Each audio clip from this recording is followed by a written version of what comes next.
Hi, I'm Becky Davis with City TV, and welcome to Inside Santa Barbara, the city's only news magazine show.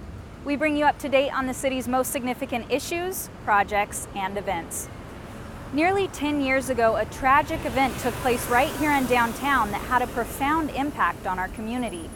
While the event was heartbreaking, we'll show you what's come out of it and how it's created positive and lasting change for youth in our community. Just after 2 p.m., police responded to State and Carrillo. It was an incident that shattered lives and shook a community. On March 14th of 2007, Luis Angel Linares, a gregarious 15-year-old Santa Barbara student, lost his life in a gang brawl in the middle of the day in the middle of downtown Santa Barbara. In its wake, the incident left a 14-year-old destined for prison and a community reeling, trying to make sense of it all. I think it scared the community and really shook the community. You know, as being, you know, small community that we are, how could this happen here? How can we allow this as adults and as a community to happen? And I think that really began worrying people, and you know, safety was that question. You know, are my kids at risk? Well, I was concerned for my own kids, for my own young adults, and that they wouldn't end up like him. It really opened up our eyes that this wasn't violence that was new, but it was moving from different parts of town to other parts of town. And we finally figured out as a community that it was no longer appropriate for us just to sit back. The Linares murder changed more than the lives of those involved. It changed public sentiment. Whether it was because of the young age of the kids involved, the brutality of the act, or the heart of the city location, people began to realize the issue wasn't just a personal one, it was a public one too. The tragedy became a clarion call to address the problem of youth violence as a community. If you think about, you know, what it takes for anyone to be successful, it's not just about being in a safe neighborhood, that's part of it. It's also about having job opportunities into the future, you know, having a sense of hope and ways to get ahead. There's so many different components in someone's individual life that makes that whole person work that you really need to focus on what does it take for that each individual kid to be successful. But one thing that vexed many in the community at the time was the fact that there wasn't a shortage of services targeting kids considered at risk. It was found that there was a lot of silos. There was a lot of good programs, but they were only working within the boundaries of their program. And so the goal was really to break those silos down and create more partnerships. We were a bunch of different organized groups who were connected to youth who needed assistance, but we weren't connected to each other.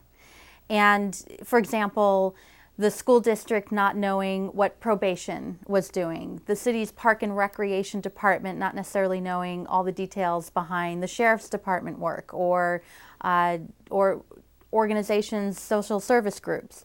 In response to that need for connectivity and coordination, in 2008 the city spearheaded an effort to bring all the youth programs together to attempt to make the whole greater than the sum of its parts. Collaboration and partnerships is really, you know, 1 + 1 = 3, creating those partnerships. It's not just to give and it's not just to take, but really sharing resources, sharing information, sharing the responsibility of who addresses this is important. I think so within those partnerships, it's creating that trust. After months of meetings, the group of over 40 stakeholders recommended that a regional effort be established to maximize the use of available resources based on the following principles. 1. Target services to youth actively involved with or at risk of becoming involved with gangs. 2. Employ prevention, intervention, and suppression strategies coupled with client-specific assessment and services. 3. Work to achieve more coordination and partnerships. Assign outreach workers in the schools to work with males and females and include family services. 4. Secure reliable funding for a long-term strategy that focuses on successful programs that can be evaluated. 5. Be risk-takers, recognizing that there will be successes and failures, but doing nothing should never be an option. And 6. Be patient. Problems did not arrive and will not be solved overnight. But this new regional effort needed coordination and continuity. To accomplish that, the South Coast Task Force on Youth Gangs was formed. The task force was created, and the coordinator position, which I now work for, was created to lead this effort and to really bring the partners throughout the South Coast together and work on this. Each of us as electeds, we have jurisdiction and authority over one component of what makes a community whole. And so what the task force does, it allows us to focus on what we can do while also then communicating with our colleagues in other elected capacities on what they are focusing on, and let each of us work on our strength and then fill in the gaps where needed. With a unified team assembled, a comprehensive plan in place, and coordinator ready for action, the last piece of the puzzle was funding. Recognizing that no single local government could fund the effort, the county and South Coast cities agreed to share the administrative cost. They're partner funders, and they fund the task force on an annual basis per capita, meaning that based on population rates for each municipality, they provide funds that go into a pot. And the overall task force is administered by the Community Action Commission as a neutral entity, provides the oversight for this effort in the South Coast. But the task force's job was to act as coordinator and convener, not provide the actual services. So funds for that aspect were needed too. As a result of the investment in coordination, in 2009, the city of Santa Barbara received a $400,000 grant from the state to serve youth on the South Coast. But that grant required funds to be matched. By establishing new partnerships with the provider community, the task force was able to cobble together the match, allowing state money to fund youth programs on the South Coast. With the 6 principals as a guide and the task force as a coordinating resource, the schools, law enforcement, probation, and a cadre of youth-centered programs got to work. Tactics in the overall strategy ran the gamut from counseling to parental education and involvement to treating kids in a completely different way at school. In our country, late 80s into the 90s, we really took a zero tolerance approach. And that doesn't work. In the Santa Barbara Unified School District, we're going to work to keep our students here in our district. And so if a student is, for lack of a better term, at risk, we're going to do everything we can to serve them, to keep them enrolled in our high schools, our junior high schools. So what that did was, with the exception of students who were expelled, we kept them in the district. When school professionals treated them as individuals, so not like, oh, well, they did that crime and they do this time, but okay, they did this crime, and why did they do that crime, and what factors led to that, and what interests do they have, and let's get them involved in some art classes, or let's get them into this treatment, and that made a huge difference. I worked a lot in this area when I was the police chief down south. And I became absolutely convinced that most young people were looking for an excuse to do the right thing. And those kind of prevention programs make that happen. To communicate more effectively, especially with parents, educators and service providers learn to become more culturally proficient. They use this word called los compadres. And in the Mexican community, if I go to your home and knock on your door and I say I'm your son's counselor, you're not going to be welcomed into my home, because we see counseling as a sign of weakness for the most part. But if you came to my house and you knock on the door and you said I'm your son's compadre, that word means a lot to me. It means that you're going to raise my child if something happens to me. It means that you're going to be there to support my child. So I'm not only going to welcome you into the home, but I'm probably going to ask you to eat. I'm going to want to serve you food before you leave. It's a relationship issue. And key to the success and sustainability of the program, data collection, evaluation, and sharing have also been added to the system. Not only data to evaluate, but data to inform practice. So we'd use an assessment to see, does this kid need mental health treatment? Do they need substance use treatment? Do they need skills development? And then placing them in programs that can do that. Judging from the data, the new approach is having an impact. We've seen a decrease from 254 youth in 2009 who were on probation with gang terms and conditions, all the way down to 62 youth in 2015 who were on gang terms and conditions in the juvenile probation. We have seen a drop in the number of suspensions, in the number of expulsions, And so in terms of that data, we are seeing positive results. And that to us is the important piece, because if a student's not in class, they're not learning. But the task force can't afford to rest on its laurels. It has to constantly prove its effectiveness while at the same time not become a victim of its own success. It comes down to having proper evaluation. So when something's working, we can prove that it's working and then take it to government agencies and say, look, we have outcomes. This works. This needs to be funded, because it's always a struggle for what gets funded. As we're seeing great success, the number of youth in at-risk conditions are declining. The number of youth who have probation terms and conditions are at an all-time low. We can't just give up and just say we're done. This is an ongoing commitment. And just to remember that continual effort is what is making success happen. Going forward, the now renamed South Coast Task Force on Youth Safety is striving to build on their success. With its strong cohesion, unified vision, and dedicated coordination, the task force as a whole is determined to keep innovating and adapting to the changing needs of the youth in our community, so that no child is lost to senseless violence again, and everyone has an opportunity to realize their potential. I always knew that there was a potential to one day lose a student, but when it happens, it really shocks you, and I think it really, it gets the best of you. And now being a witness of all this work, that the community at large is doing, has been very motivating to see that, from tragedies, there's a lot of lessons learned, and there's a lot of positivity that comes from that as well. Most of these young people do not want to do violence. Most of these young people do not want to hurt other people. What they want is to get by and live their life. And too often they don't see any other choices. Part of the role of the task force, part of the role of, I think, us as a society is to say there are other choices. Without the community, really, it would just be tragic, because I just think that so many young lives would be lost, not just physically lost in terms of gang violence and or violence and death, but also lost in the sense that they would put themselves further into the juvenile justice system and be lost in that regard in terms of who their identity is, right? And being associated as a criminal or a probationer instead of being, seen for the value and the worth that they are. You're a human being, you are life, we value you, we value your future, and we want to invest in that.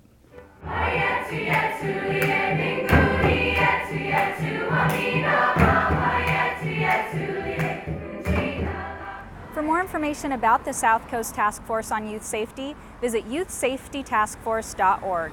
Stay tuned, we'll be right back with more Inside Santa Barbara.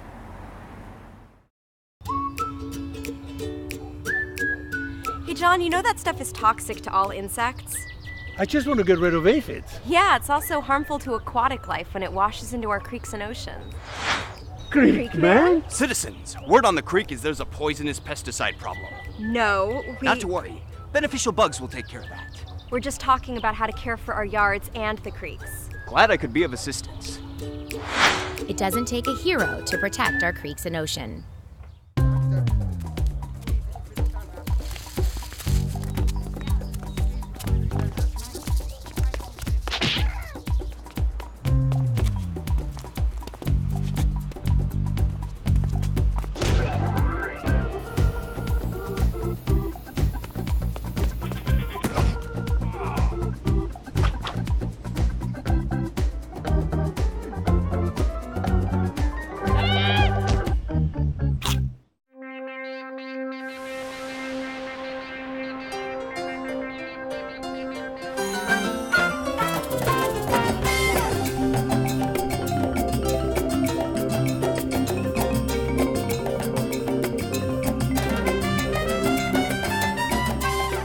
Welcome back.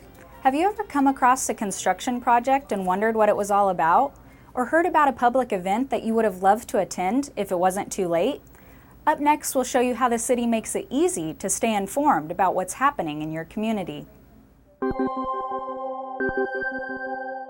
In today's digital age, there is no shortage of ways to receive information. From social media to mobile applications, you can get caught up on the things you care about in an instant. But do you know the best ways to receive news from the city? Whether you want updates on a project going on in your neighborhood or safety alerts sent straight to your phone, the city utilizes a number of platforms to get information out to the public. There's so many different options to get the city's latest news. The best way to start is by visiting the city's website at santabarbaraca.gov. You can sign up for different newsletters to meet your exact needs. So maybe you want information on police alerts and crime information, recreation programs, recycling tips, water conservation, library events. You can sign up for the exact newsletter to get the information that you're caring about and receive only what you need. For those that want more general information about what's going on in Santa Barbara, consider subscribing to the city's weekly digital newsletter, the City News in Brief.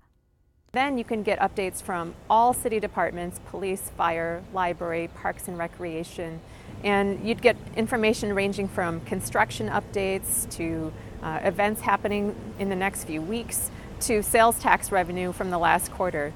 And it's a really efficient way to get caught up to speed quickly. If newsletters aren't your thing, you can also stay up to date with city news by following specific departments on social media. If you're more comfortable with social media, we have over 30 social media sites: Facebook, Twitter, Instagram, YouTube.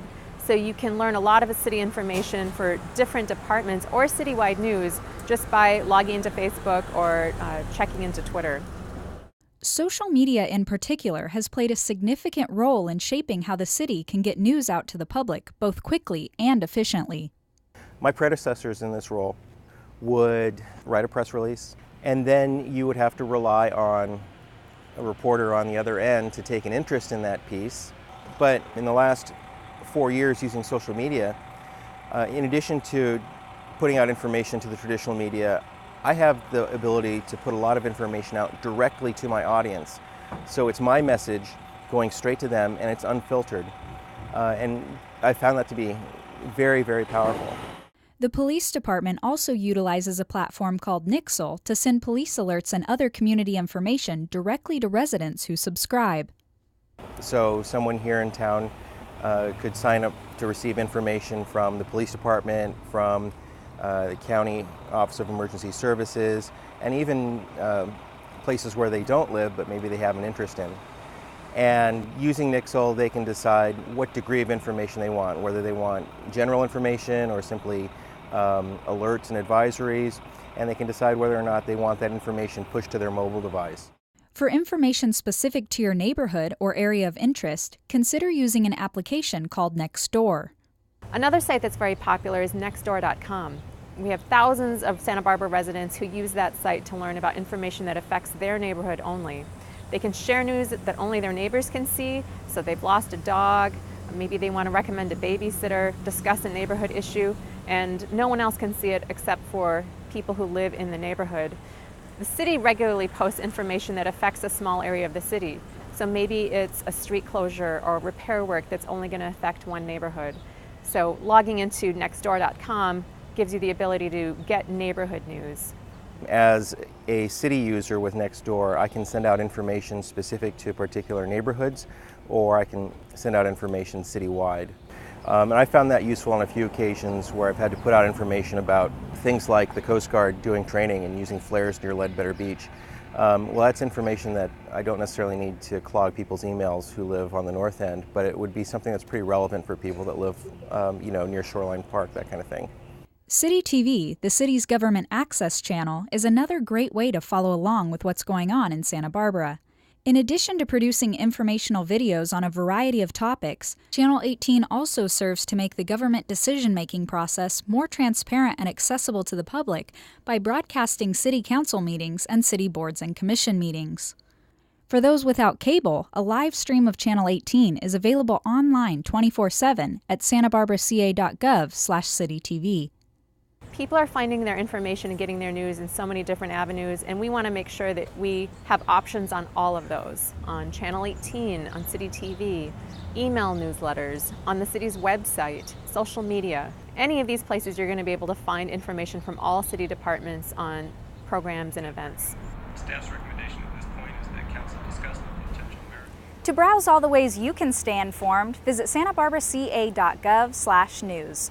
Or for a full list of city departments and their social media pages, visit santabarbaraca.gov/social media. The Santa Barbara Airport has been serving travelers since the time when propellers ruled the skies and jet engines were things of science fiction. A lot has changed since those early days, including the addition of many more destinations. City TV's Matt Hines has the story. If you have the urge to travel deep in the heart of Texas, you should take a look at the Santa Barbara Airport. That's because the Dallas-Fort Worth area has just been added to the list of direct connection destinations. Santa Barbara worked on obtaining direct service to Dallas over the last probably 3 or 4 years.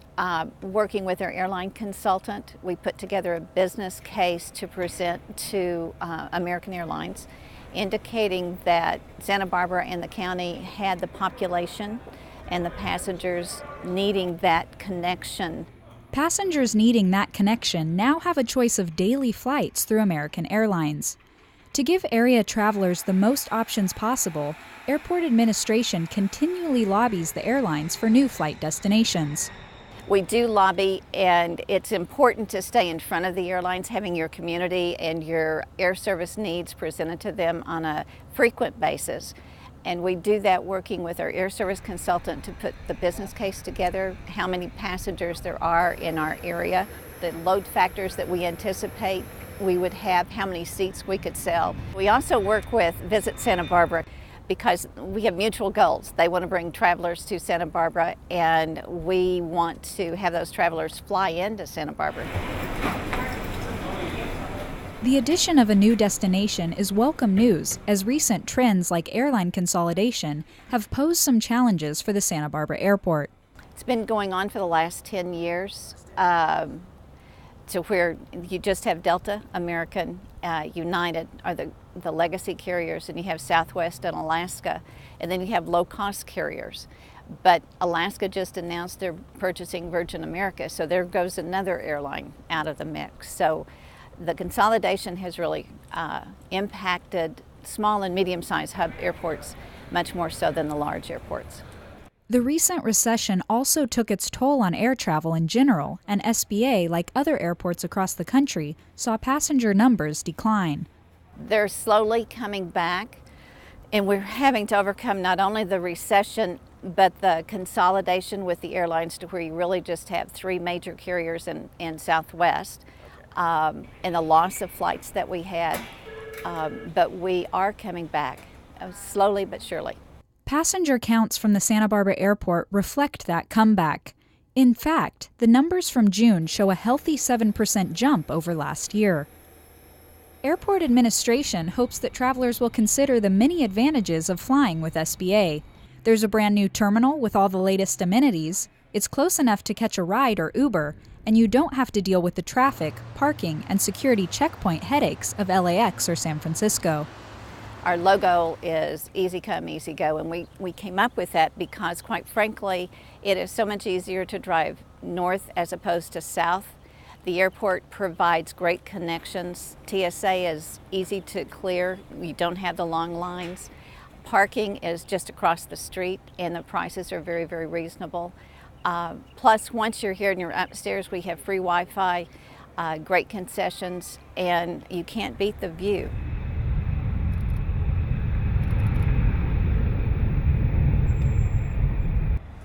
To book a flight, get travel tips, or just learn more about our beautiful airport, visit flysba.com.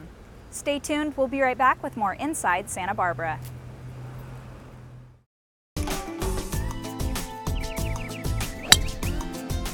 Drive one down the middle.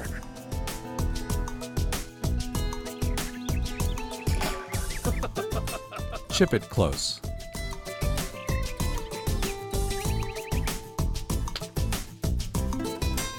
Sink the putt.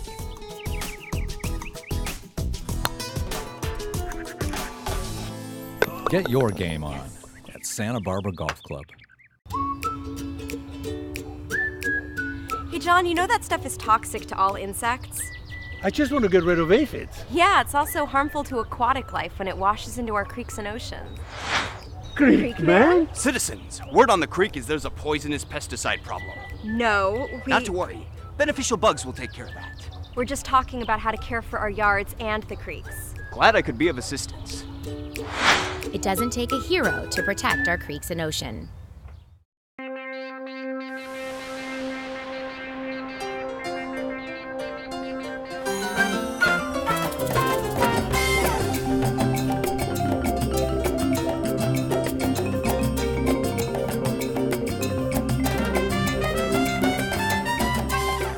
Welcome back. As we enter the 6th year of drought, our surface water supplies are at record lows. As of August 29th, Lake Cachuma was at 7.6% capacity. Thankfully, the City Council has taken steps to keep Santa Barbara's water flowing.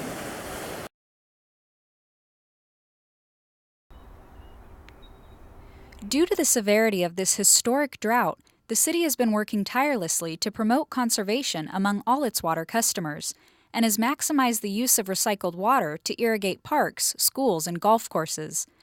But in spite of a tremendous conservation response by the public, future supply still falls short of demand. In response, the City Council has taken steps to supplement our water supply by restarting the desalination plant. Desal, bringing it back online, will help diversify our supplies, and it's important to have multiple supplies because you never know when one supply may run out, which is what we're facing with Cachuma, or there may be some restrictions on such as state water where we have adequate water, we bought adequate water, but we can't all get it here all at the same time when our community needs it. And so desal serves an important role in that.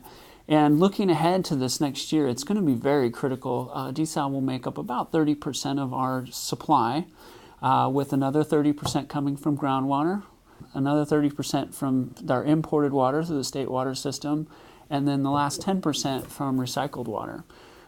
So that kind of is our makeup, and that is with our community conserving at least 35%.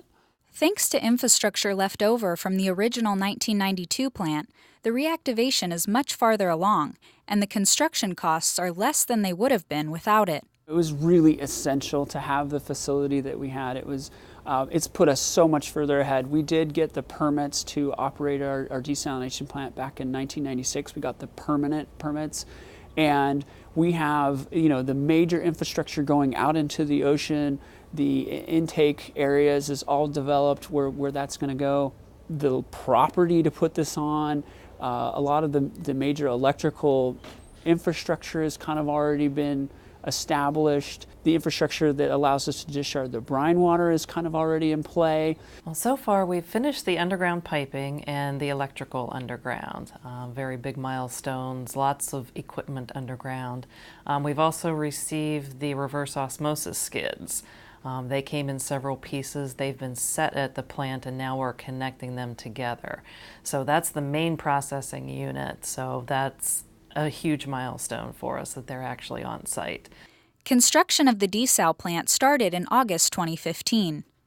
The facility is expected to be operational for testing purposes by November 2016. The testing phase is expected to take about 2 months before water is supplied to the distribution system in January 2017. The facility was originally anticipated to supply water to the distribution system starting in October 2016, but has encountered delays due to contaminated soils on site and replacement of electrical transmission pieces from the old 1990s facility.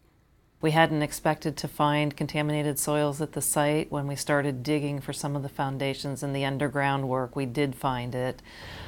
We needed to do a notification to the public before we could start removing any of the contaminated soils. And that delayed us about a month while we did that notification before we could start digging. The second thing that we've run into more recently is the way the electrical that's used to power the pumps in the ocean.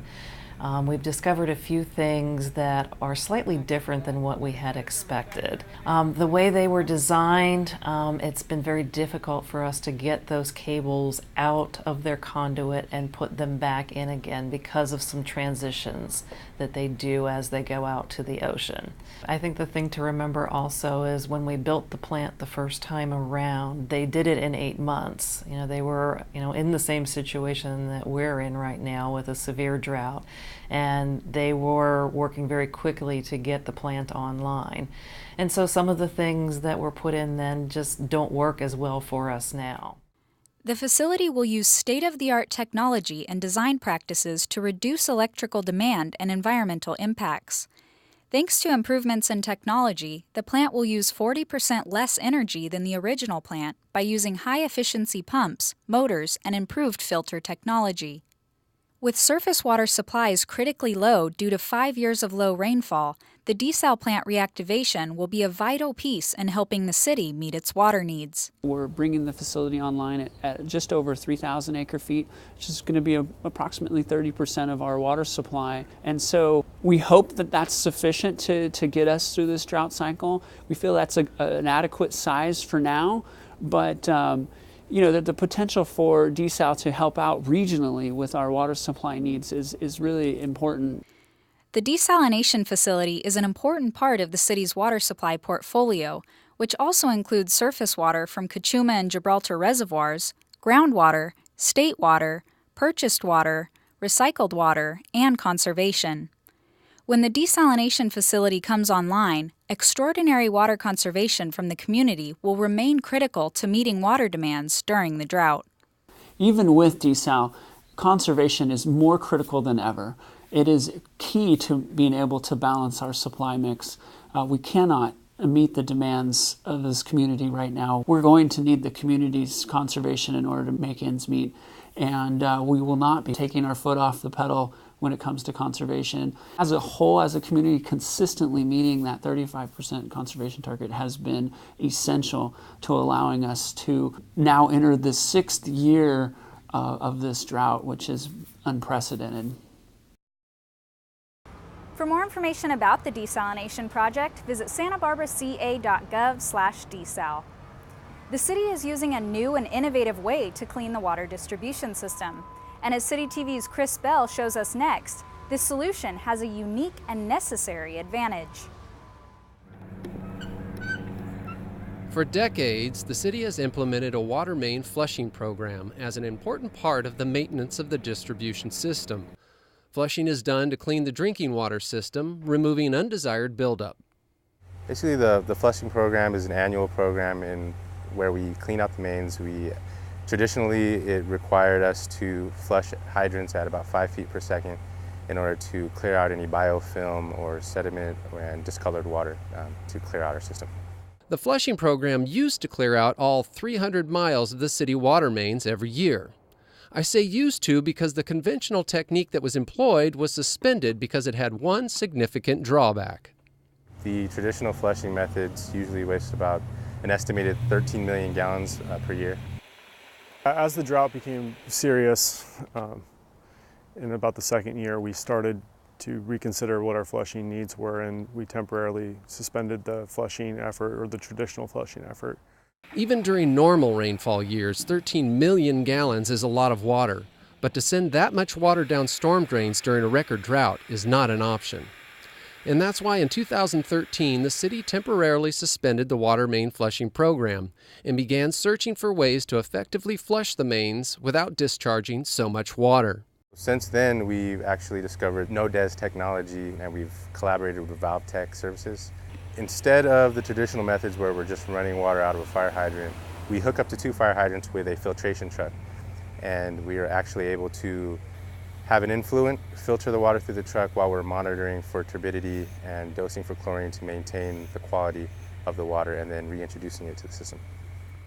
The No-DES process pumps water within the water distribution system at a velocity high enough to remove the buildup. Then it passes it through a series of filters that remove sediment, biofilm, and particulate matter. It wastes virtually no water and has other advantages over the conventional method, like greater data acquisition. We're able to monitor turbidity, whereas before we were just kind of letting water exit our system. And then we're just matching the water to what the quality was before we filtered it in the vehicle, and then we're reintroducing it at the same quality. After a successful test of the No-DES technology in March, City Council okayed a contract with ValveTech to flush 140 miles of water mains. Since resuming the flushing program using the new technology, staff is focused on the low zone of the city, which historically has seen more discoloration issues, and because it's the area that will be receiving a new source of water this winter. Since we had to halt our operations for the last few years, there is going to be some buildup in our pipes, and we are going to be routing desalination water throughout our system, particularly in the low zone. And we wanted to make sure that we were still able to flush and have the system ready for desal so that we run into less issues once it is in our system. As the City Water Resources Division works its way flushing out the city's water main system, you can rest assured that the water delivered to your meter is continually tested and already meets or exceeds all government standards.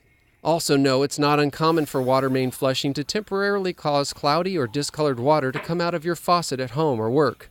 This discolored water is caused by those mineral deposits being disturbed and doesn't represent a health hazard. If you notice discolored water coming from your tap at home, the city recommends doing what it does, flush the system. To flush your system at home is simple. All you have to do is open an outdoor tap and run the water into your yard until the water runs clear. You can do this inside too, but just remember to utilize that water somewhere in your landscaping. The distribution system, we flush it more or less on an annual basis. And we spend a lot of time making sure that our system's clean.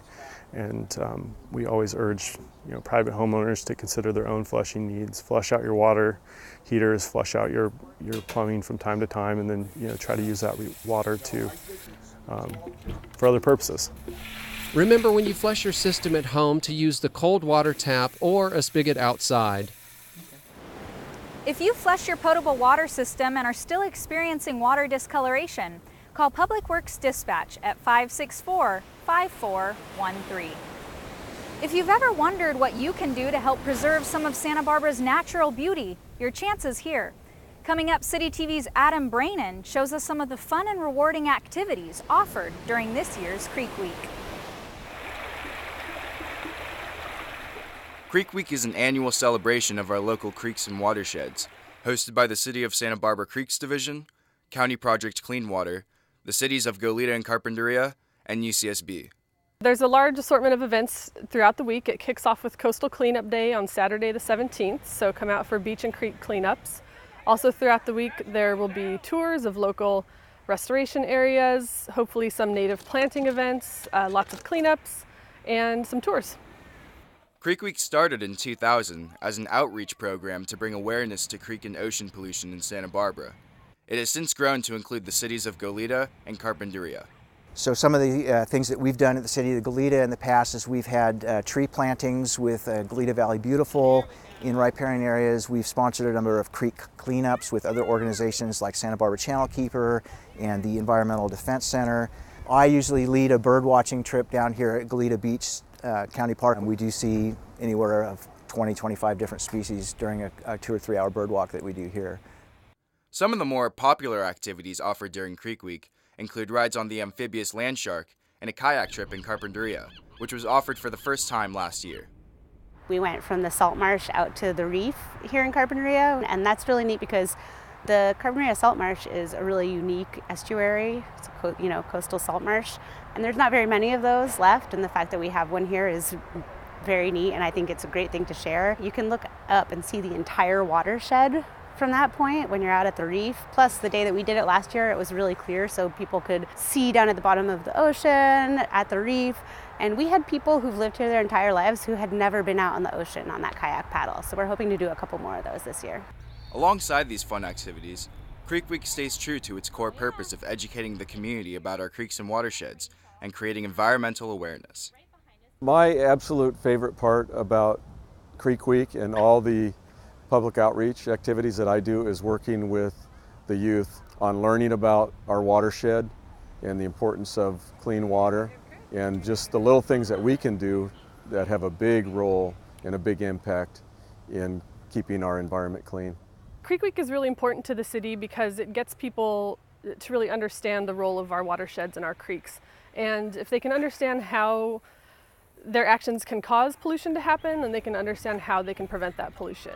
A lot of people don't realize that things that are washed down the storm drain go directly into our creeks and beaches untreated, unlike a sanitary sewer system. When you flush the toilet, that goes to a treatment plant where it's treated before it's then discharged into the ocean. So It's important for people to understand that when they throw cigarette butts in the street, or if they don't clean up after their dog during the next rain, that all gets washed down into the curb and gutter, into the storm drain system, and directly into our creeks and therefore onto our beaches. And it's one of the reasons why we have ongoing issues with bacteria, particularly after storms, because a lot of these things are flushed out into the ocean and onto the beaches, and they can remain there for a number of days and can cause, surfers and other swimmers to get sick with different bacterial issues. Ultimately, the goal of Creek Week is to get people outside to experience and connect to the beautiful environment in which we are surrounded. For this reason, the majority of Creek Week events are free to attend. So what we're always looking for is bigger turnout, more people that maybe haven't taken advantage of the things that we have to offer here. Like the kayak paddle, a lot of people wouldn't do that because it costs money to rent kayaks and stuff like that, and to be able to offer it for a nominal fee or for free is really neat, and we want to try to get people to take advantage of that. To learn more about Creek Week, visit sbcreekweek.com or visit facebook.com/sbcreekweek. Well, that does it for this episode of Inside Santa Barbara. If you have any questions or comments about the show, you can give us a call at 564-5311. If you missed something, not to worry, you can watch the show online at santabarbaraca.gov/citytv. I'm your host, Becky Davis, and remember to get involved inside Santa Barbara.